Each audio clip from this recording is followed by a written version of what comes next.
We pitched to Shonda and Betsy that we were going to do this period show, but I really wanted to feel more like a Met Ball. I wanted it to feel very grand, but very fashion, but also a little bit more true to the period, because that period is so specific in history, the 1760s. It's not Regency.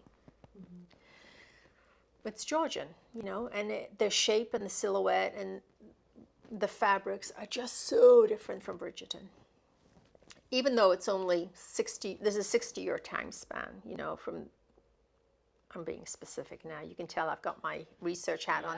1761 to 1820. So 1820 is completely different. It's Grecian, column gowns, see-through. You could see people's nipples. That's where that was. Georgian was all about the corset and, specific silhouette. And anyway, I just felt it felt very ball gown, very Met Gala. Let's do something fun. And I set up these images that were sort of Alexander McQueen with the exploded sleeve. Everything on the board was very fashion.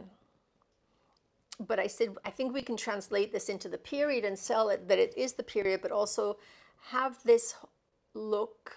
And the same thing with Shameless, have this look appetizing to the modern eye. Like you wanted Shameless to be appetizing to the audience's eye, even though we're dealing with people who are poor. And here we have this period in time that can look really frumpy and really sort of dowdy.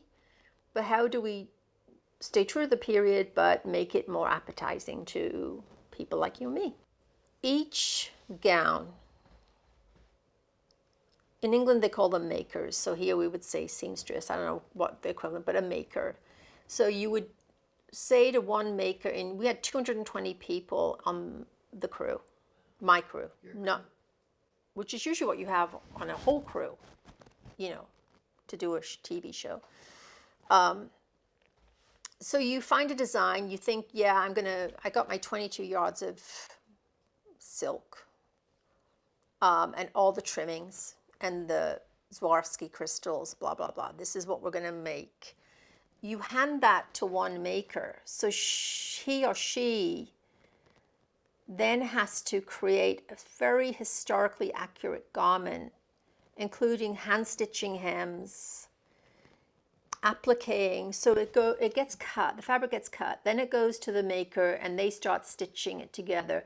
Then the bodice goes to the embroidery department. They embroider the bodice, they embroider the details on the skirt. So much math involved in the placement of the embroidery. Then the embroidered pieces go to the embellishers and they hand stitch all the gold bullion, all the gold thread, and then they put in all the jewels, everything that makes the gown sparkle. Then it goes back to the maker, who then puts it all together. After the maker puts it together, but they baste it, you put it on the actor, you do the first fitting. Then it goes back to everyone again, they keep working on it. Then it comes back to the actor again. You do your final fitting and then all the final touches. So it does take between 4 and 5 weeks for every individual gown. Wow. And that's just a basic gown. That's not a ball gown.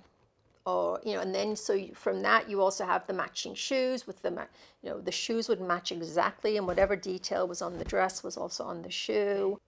The petticoats were the same. They had and then even the stockings that the actors wore were clocked, they were stitched and they matched the gown. Everything, it was just an unbelievable level of detail and so time consuming.